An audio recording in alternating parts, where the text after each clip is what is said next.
August Heat, written by W.F. Harvey. Narrated for you by Jonathan Dunne. Original year of publication, 1910. This work is in the public domain. Production and narration copyright, 2025.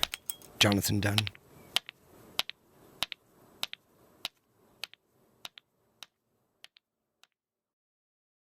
Feniston Road, Clapham, August 20th, 1900.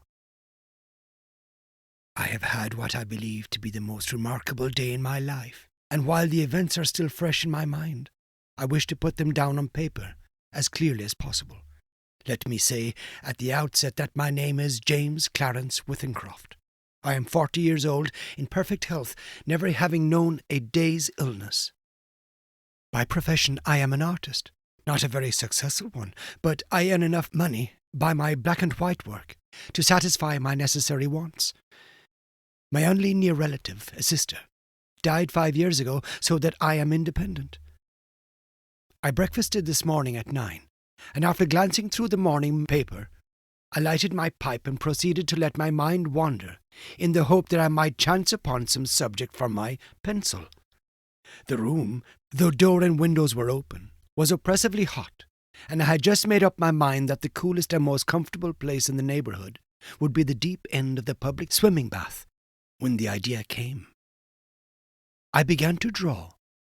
So intent was I on my work that I left my lunch untouched, only stopping work when the clock of St. Jude struck 4. The final result, for a hurried sketch, was, I felt sure, the best thing I had done.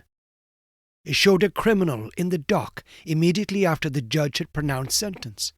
The man was fat, enormously fat. The flesh hung in rolls about his chin. It creased his huge, stumpy neck. He was clean-shaven. Perhaps I should say a few days before he must have been clean-shaven. And almost bald. He stood in the dock, his short, clumsy fingers clasping the rail, looking straight in front of him. The feeling that his expression conveyed was not so much one of horror as of utter, absolute collapse. There seemed nothing in the man strong enough to sustain that mountain of flesh. I rolled up the sketch and, without quite knowing why, placed it in my pocket. Then, with the rare sense of happiness which the knowledge of a good thing well done gives, I left the house. I believe that I set out with the idea of calling upon Trenton, for I remember walking along Lytton Street and turning to the right along Gilchrist Road and at the bottom of the hill where the men were at work on the new tram lines. From there onwards I have only the vaguest recollection of where I went. The one thing of which I was fully conscious was the awful heat that came up from the dusty asphalt pavement as an almost palpable wave. I longed for the thunder promised by the great banks of copper-coloured cloud that hung low over the western sky. I must have walked 5 or 6 miles, when a small boy roused me from my reverie by asking the time. It was 20 minutes to 7. When he left me, I began to take stock of my bearings. I found myself standing before a gate that led into a yard bordered by a strip of thirsty earth, where there were flowers, purple stock, and scarlet geranium. Above the entrance was a board with the inscription, C.H.S. Atkinson, Monumental Mason, worker in English and Italian marbles. From the yard itself came a cheery whistle, the noise of hammer blows, and the cold sound of steel meeting stone. A sudden impulse made me enter. A man was sitting with his back towards me, busy at work on a slab of curiously veined marble. He turned round as he heard my steps, and I stopped short. It was the man I had been drawing, whose portrait lay in my pocket. He sat there, huge and elephantine, the sweat pouring from his scalp, which he wiped with a red silk handkerchief. But though the face was the same, the expression was absolutely different. He greeted me smiling, as if we were old friends, and shook my hand. I apologized for my intrusion. "Everything is hot and glary outside," I said. "This seems an oasis in the wilderness." "I don't know about the oasis," he replied, "but it certainly is hot as hell. Take a seat, sir." He pointed to the end of the gravestone on which he was at work, and I sat down. "That's a beautiful piece of stone you've got hold of," I said. He shook his head. "In a way, it is," he answered. "The surface here is as fine as anything you could wish, but there's a big flaw at the back, though I don't expect you'd ever notice it. I could never make a really good job of a bit of marble like that. It would be all right in the summer like this. It wouldn't mind the blasted heat, but wait till the winter comes. There's nothing quite like frost to find out the weak points in stone." "Then what's it for?" I asked. The man burst out laughing. "You'd hardly believe me if I was to tell you it's for an exhibition, but it's the truth. Artists have exhibitions, so do grocers and butchers. We have them too, all the latest little things and headstones, you know."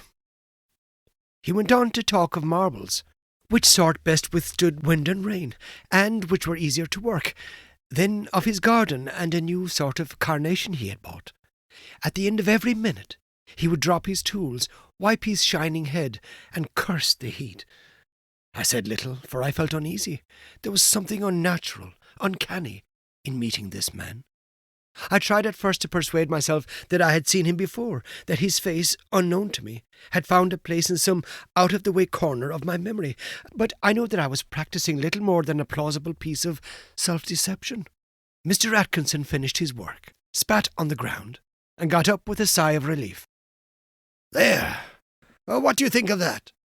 he said, with an air of evident pride. The inscription which I read for the first time was this: "Sacred to the memory of James Clarence Withenscroft, born January 18th, 1860. He passed away very suddenly on August 20th, 1900. In the midst of life, we are in death." For some time I sat in silence. Then a cold shudder ran down my spine. I asked him where he had seen the name. "Oh, I didn't see it anywhere," replied Mr. Atkinson.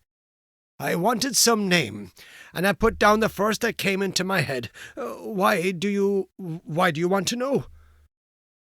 "It's a strange coincidence, but it happens to be my name." He gave a long, low whistle. "And the dates?" "I can only answer for one of them, and that's correct." "It's a rum go," he said. But he knew less than I did. I told him of my morning's work. I took the sketch from my pocket and showed it to him. As he looked, the expression of his face altered until it became more and more like that of the man I had drawn.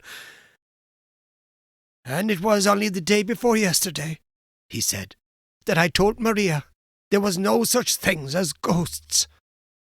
Neither of us had seen a ghost, but I knew what he meant. "You probably heard my name," I said.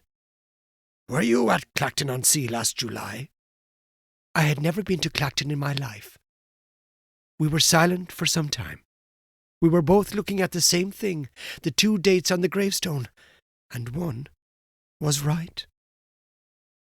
"Come inside and have some supper," said Mr. Atkinson. His wife was a cheerful little woman, with the flaky red cheeks of the country bred. Her husband introduced me as a friend of his, who was an artist. The result was unfortunate, for after the sardines and watercress had been removed, she brought out a Doré Bible, and I had to sit and express my admiration for nearly half an hour. I went outside, and found Atkinson sitting on the gravestone smoking. We resumed the conversation at the point we had left off. "You must excuse my asking," I said, "but do you know of anything you've done for which you could be put on trial?" He shook his head. "I'm not bankrupt. The business is prosperous enough. 3 years ago I gave turkeys to some of the guardians at Christmas, but that's all I can think of. And there were small ones too," he added as an afterthought. He got up, fetched a can from the porch and began to water the flowers. "Twice a day regular, in the hot weather," he said. "And then the heat sometimes gets the better of the delicate ones. And ferns, good Lord, they could never stand it. Where do you live?" I told him my address.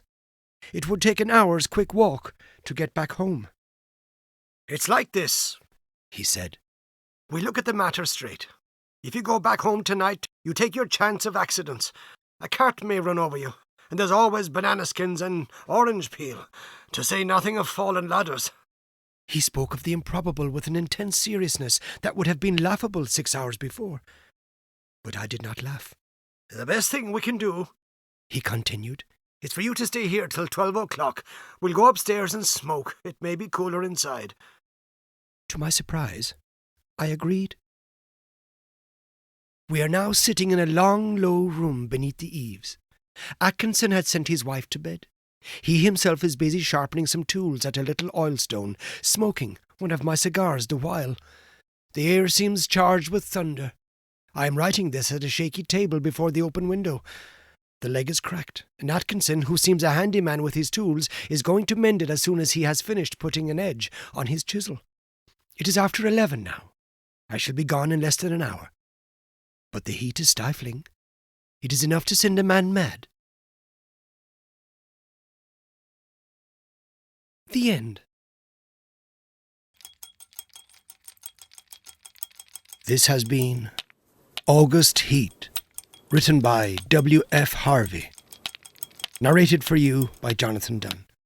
Original year of publication, 1910. This work is in the public domain. Production and narration copyright, 2025. Jonathan Dunne.